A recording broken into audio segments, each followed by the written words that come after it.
I'm telling you, it's been rough trying to find a video to go over that has something new for young Earth. I went to Eric Hovind and he's bringing up the old rhetoric. I've been watching hours of videos that just repeat the exact same things we've done before.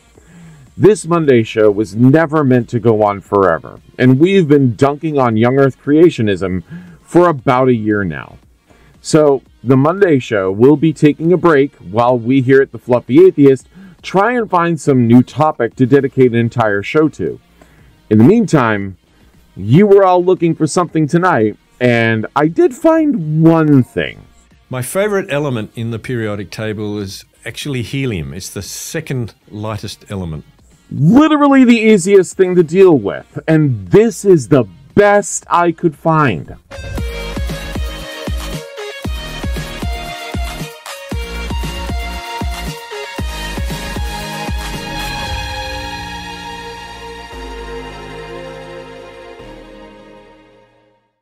We've seen this host before with 4 things she thought were evidence, and of course they weren't. But I get to talk about helium, that wonderful gas that make us sound like we belong on the Chipmunks.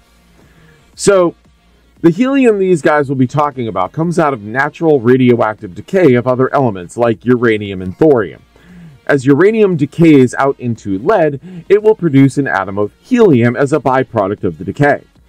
Helium is then recovered as part of natural gas deposits, but once released into the atmosphere, it's pretty much unrecoverable because of just how stable the atom is. So generally, we don't want to waste too much of it.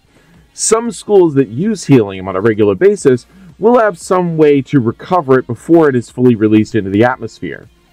So if helium is so stable, how do we get it out of the natural gas? We don't. It's actually the exact opposite of the process. We take the gas out and leave the helium behind. But I think we're getting a bit ahead of ourselves here. We should let our subject speak a bit more before we continue. So, why does he like helium so much? I like it because it's in helium balloons and they're fun. I like it because during my PhD, we used to have a cylinder of helium and you take a lungful. Don't do this at home, by the way. You take a lungful and your voice becomes like Donald Duck. I think he was breathing a bit too much of it personally. Donald Duck sounds very different. I think he meant chipmunk. Also, yeah, don't inhale helium too much. It's not oxygen and you can suffocate from breathing too much helium. If you do play with it at your own risk, take a few deep breaths after to clear out your lungs. As a public service announcement, the Fluffy Atheist and all associated parties do not condone the inhalation of helium. So, having said that, why does your voice sound different? Because the velocity of sound in helium is different from the velocity of sound in air. Yes, sort of. There's more to it, though. It's a less dense gas than air, so it will allow sound to travel through your vocal tract faster, which causes your voice to gain a higher pitch. If you used a gas that's more dense, your voice would actually end up being a lot lower. Now, helium's a small element, and it diffuses, it leaks out very quickly, which is why your helium balloon has got metal coating on the inside.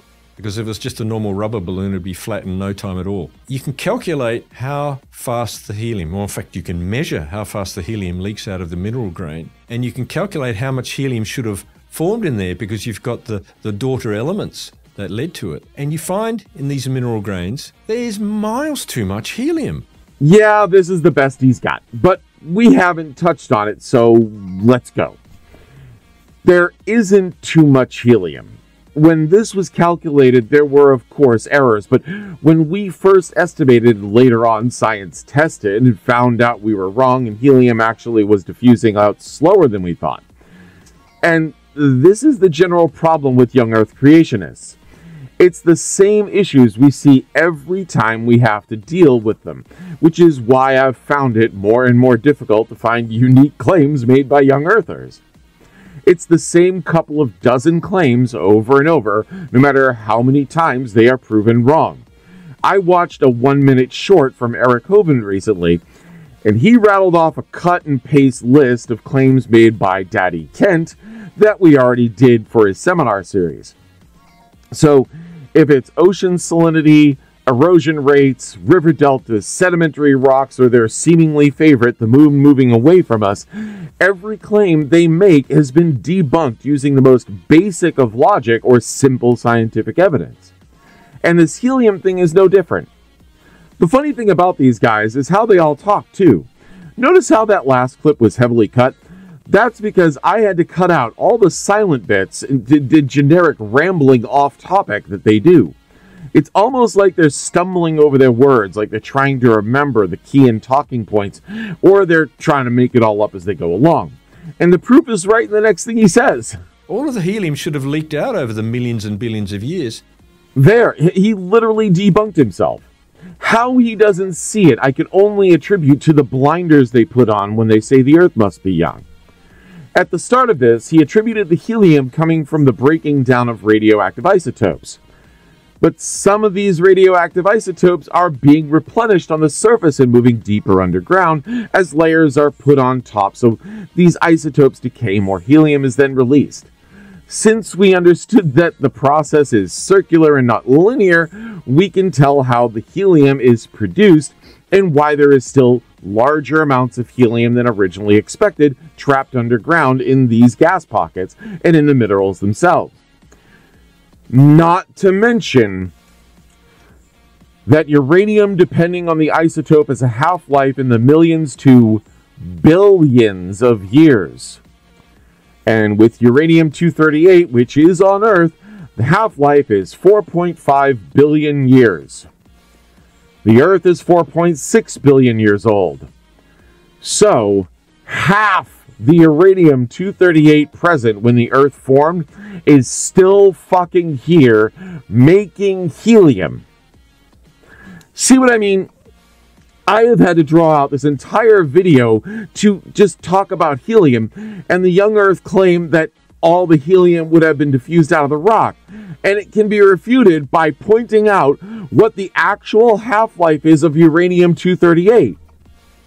But young Earthers still gotta young Earth it up.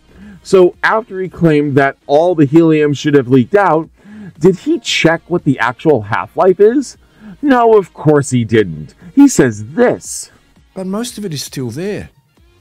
And so, what do you infer? The mineral grain must be Much young. younger.